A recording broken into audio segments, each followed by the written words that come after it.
Olá, eu sou a professora Josiane Leite, pediatra, e hoje nós vamos conversar sobre imunização. A imunização ela é a aquisição de proteção imunológica contra uma doença infecciosa.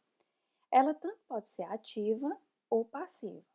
A imunização ativa ocorre quando o próprio sistema imune do indivíduo entra em contato com uma substância estranha e responde produzindo anticorpos. Esse tipo de imunidade normalmente dura vários anos ou até mesmo o fim da vida. E a imunização passiva consiste na transferência de anticorpos de produção exógena. Então, ela produz uma proteção rápida e eficiente, porém ela é temporária.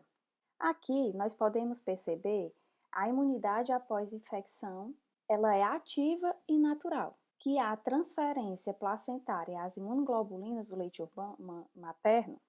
As vacinas, elas podem conter bactérias vivas atenuadas, como o caso da vacina BCG, podem ser feitas por bactérias inativadas ou por componentes de bactérias. Da mesma forma, as vacinas contra doenças virais, como a gente vê aqui, né, antipólio, sarampo, varicela, raiva, hepatite B, elas podem ser feitas com os vírus vivos atenuados ou vírus inativado ou com frações deles. E tem também as vacinas da difteria e do tétano, que são feitas por toxinas modificadas. Lembrando que nenhum desses tipos pode causar doenças.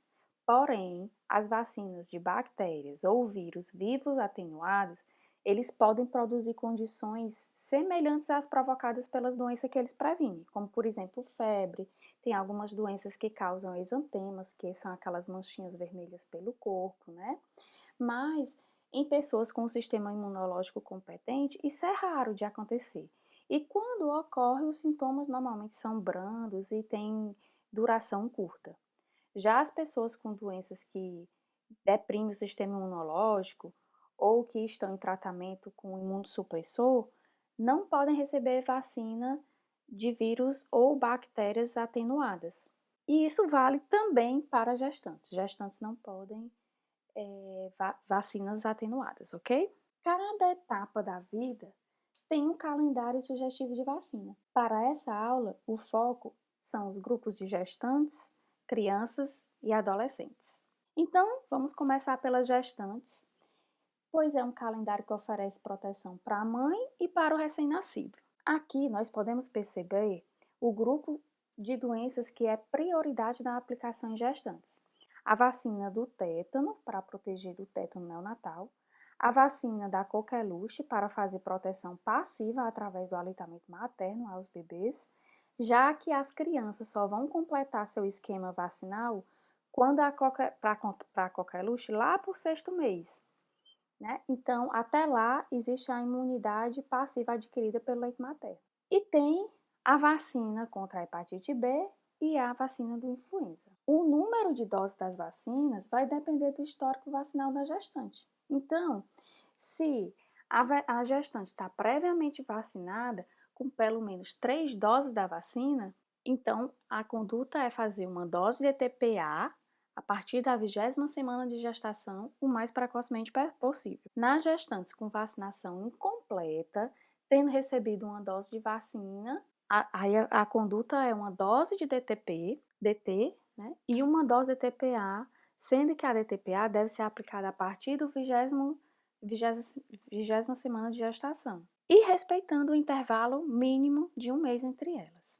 Nas gestantes que está com a vacinação incompleta, tendo recebido 2 doses da vacina contendo o componente tetânico, tem que ser feita uma dose de TPA a partir da 20ª semana de gestação. E em gestantes não vacinadas ou com histórico vacinal desconhecido, é feita as 2 doses de T e uma dose de TPA, sendo que a DTPA deve ser aplicada a partir da 20ª semana de gestação.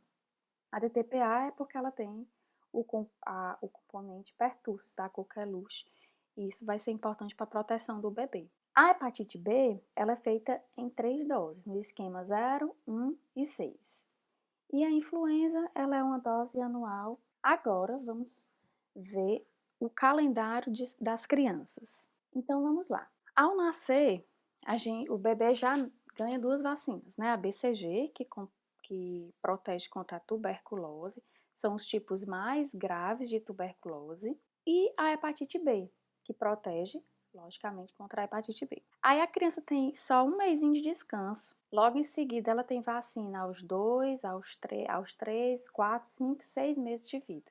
Então, com 2 meses ela vai fazer a pentavalente, que é uma vacinação combinada da DTP, da Haemophilus influenza, né, do tipo B, e da hepatite B. A hepatite B, ela agora entra combinada na pentavalente. A VIP, que é a vacina da poliomielite, vai proteger contra a paralisia infantil. A pneumocócica 10 valente, que vai proteger contra pneumonia, meningite e otite. Lembrando, gente, que na rede particular existe na rede privada existe essa vacina 13 valente, então ela protege contra mais sorotipos. E a vacina oral do rotavírus, que vai proteger contra a diarreia. Com 3 meses, tem a meningocócica C conjugada, que é disponível no SUS, e existe a meningocócica B. Todas duas protegem contra a meningite, né, que é uma doença grave, e mais grave ainda a meningococcemia. Sendo que a meningocócica B ela não está disponível pelo SUS. Aos 4 meses, repete-se as mesmas doses, as mesmas vacinas de 2 meses de idade. Com 5 meses é a segunda dose, semelhante ao terceiro mês de vida. E aos 6 meses, a criança vai aplicar a pentavalente e a vacina poliomielite intramuscular.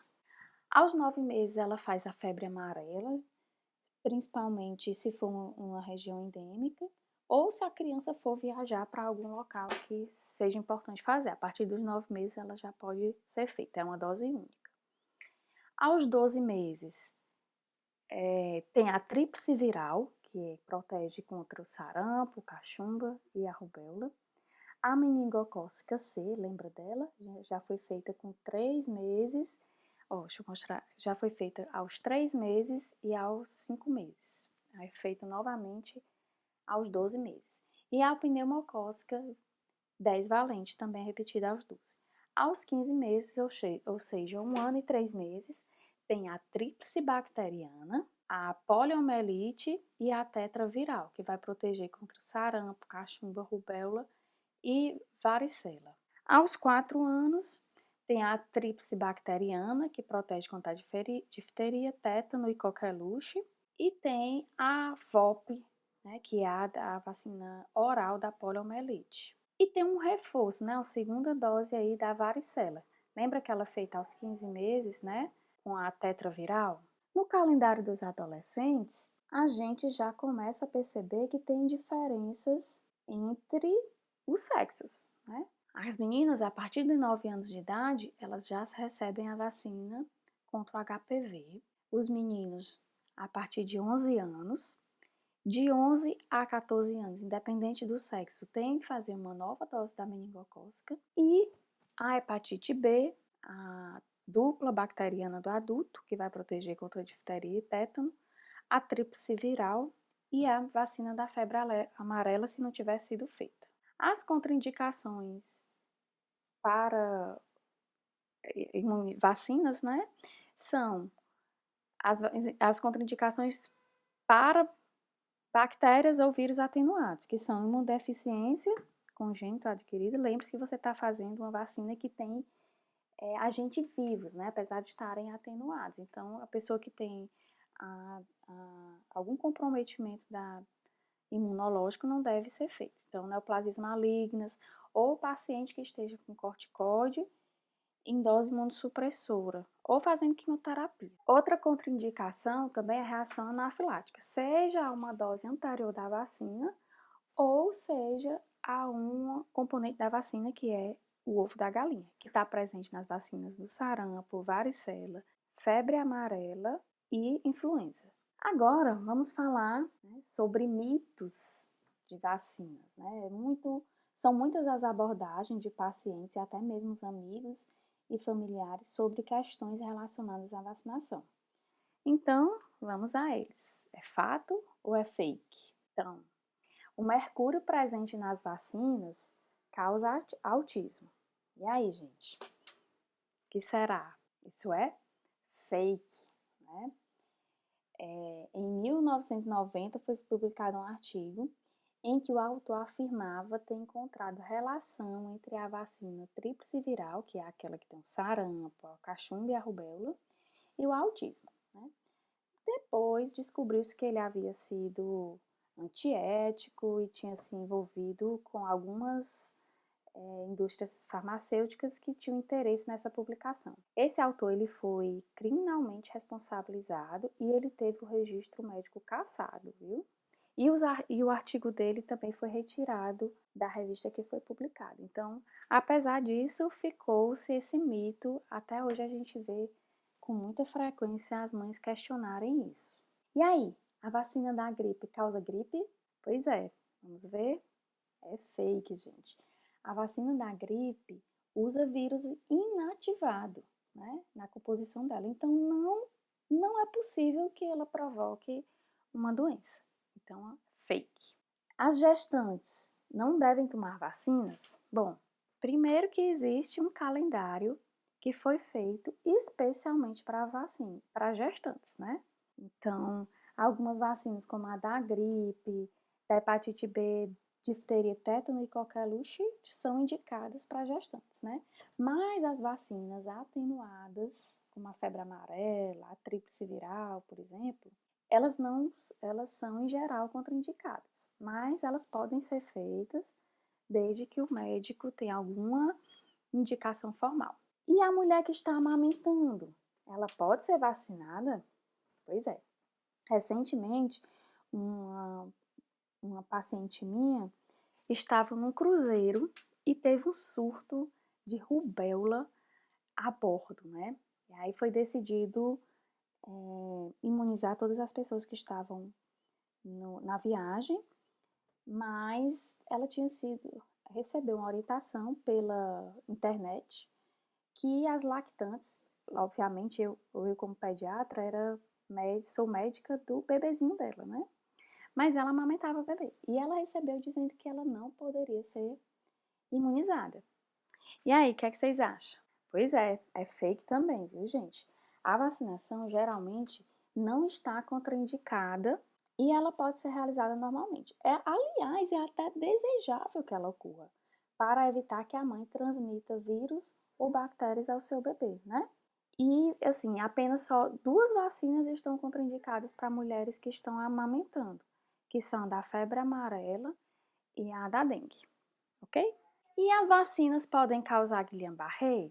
E aí, gente, olha, já a síndrome de Guillain-Barré, é uma doença que tem alteração do sistema nervoso, principalmente nos nervos periféricos, em decorrência de algumas agressões ao sistema imunológico, né? E se manifesta por fraqueza muscular e, às vezes, paralisia. E aí, né, a gente vê muito as pessoas falarem sobre isso. Mas, gente, são raros os casos em que a síndrome de Guillain-Barré ocorreu alguns dias ou semanas após a aplicação da vacina, né, como a vacina que previne o tétano e a da gripe. Mas tem sido feito muitos estudos e até hoje não foi conseguido estabelecer uma relação de causa e efeito entre a síndrome e as vacinas, né? Apenas uma coincidência temporal. O que se sabe, de fato, é que a chance de uma pessoa desenvolver a síndrome de Guillain-Barré em decorrência da infecção pelo vírus da gripe, por exemplo, é muito maior do que pela vacina que protege da doença, tá? Então, isso aqui também é fake. E aí, quer dizer que tudo é fake, nada é fato? Então vamos à mais importante delas. As notícias que circulam na internet e o movimento anti-vacinas não são confiáveis? Realmente, gente, isso é um fato, a gente não deve confiar nessas notícias, a gente tem que sempre se certificar e ver a fonte delas, tá? E era isso a nossa conversa hoje. Espero ter ajudado vocês na algumas informações sobre imunização e estou disponível para tirar qualquer dúvida. Um abraço, até mais!